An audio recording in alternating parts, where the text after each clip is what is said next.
ভীমরুল আর মৌমাছিতে হলো রেষারেষি, দুজনে মহাতর্ক, শক্তি কার বেশি।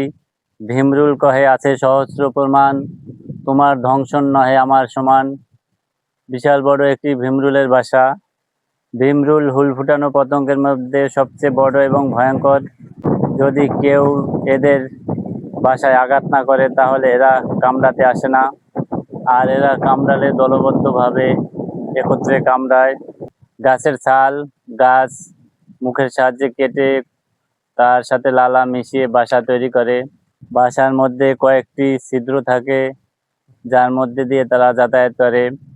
আর এদের নেতৃত্বে থাকে একটি রানী ভীমরুল। আর এই ভীমরুল যখন কাউকে কামড়ায় তখন তার শরীরে এক প্রকার রাসায়নিক বা এনজাইম প্রোটিন নির্গত করে, যার ফলে তীব্র ব্যথা জ্বালা অনুভব হয় এবং ফুলে থাকে।